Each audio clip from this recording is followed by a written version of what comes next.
আমরা ওয়াদা দিব এই প্রতীক হাতে নিয়ে যে সমাজে আমরা সুবিচার কায়েম করব। ধনী গরিব সবাই সমান।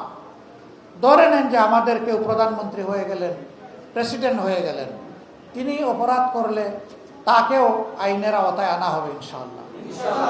যে অপরাধে সাধারণ মানুষকে আনা হয়, একই অপরাধে কোনো ইম্পিউনিটি তিনি পাবেন না, কোনো দায় মুক্তি পাবেন না, তাকেও আইনের আওতায় আনা হবে।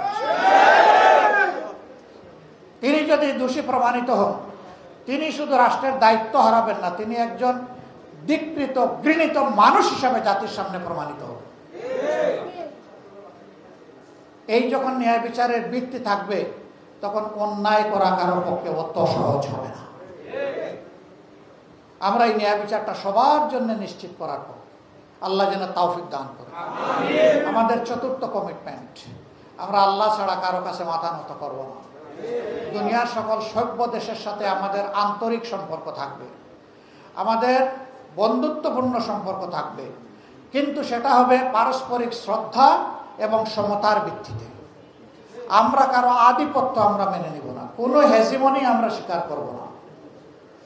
এখানে আধিপত্য একমাত্র আল্লাহ রাব্বুল আলামিন, যিনি আহকামুল হাকিমিন, তার ছাড়া আমরা কারো আধিপত্য মানব না। বাংলাদেশকে অতীতে যারাই যা করেছেন, ফরগেট অ্যাবাউট, কিন্তু আগামীর দিন ইনশাআল্লাহ বাংলাদেশ হবে আধিপত্যবাদ মুক্ত ইনশাআল্লাহ। আমাদের চতুর্থ বিষয়, একটা দেশ যখন চলে তার একটা অর্থনীতি থাকতে হয়।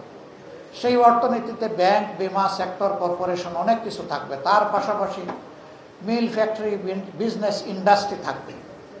এই খাতে এখন কোনো শৃঙ্খলা নেই, শুধু লুটপাট আর অনিয়ম। এই খাতে ইনশাআল্লাহ আমরা শৃঙ্খলা ফিরিয়ে আনব। আমরা বিনিয়োগকারীদের জন্য এমন পরিবেশ দিব, কোনো জালিম গিয়ে তাদেরকে থ্রেট দেওয়ার সুযোগ পাবে না, গিয়ে চাঁদা চাওয়ার দুঃসাহস দেখাবে না।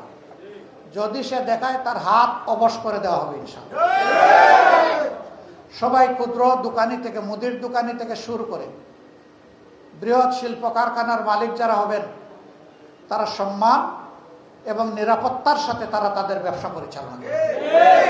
বিদেশিরা যারা এই দেশে বিনিয়োগ করতে আসবে, তাদেরকেও সেই একই সম্মান এবং একই নিরাপত্তা বিধান করা হবে ইনশাআল্লাহ।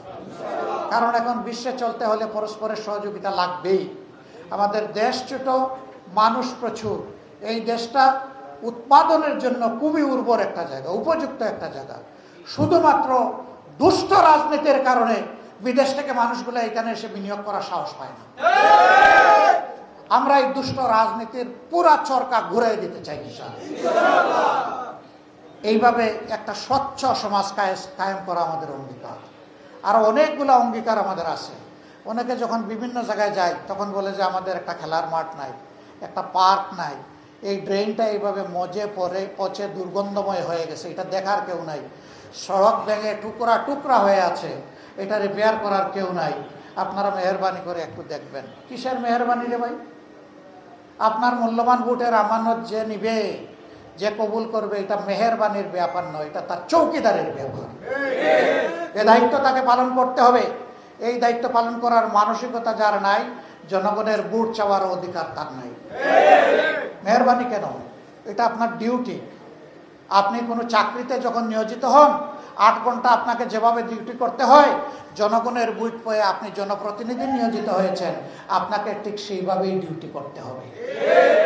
আপনি মনে করবেন না আপনি বস আর জনগণ আপনার ক্লায়েন্ট, বরঞ্চ জনগণ আপনার বস আর আপনি তাদের সার্ভেন্ট। সেইভাবে আপনাকে নিতে হবে। বাংলাদেশ জামাত ইসলামী এমন একটি দেশ, একটি সমাজ চায়। এই সমাজের জন্য আপনারাও কি প্রস্তুত? ইনশাআল্লাহ। আর একটু জোরালো হোক।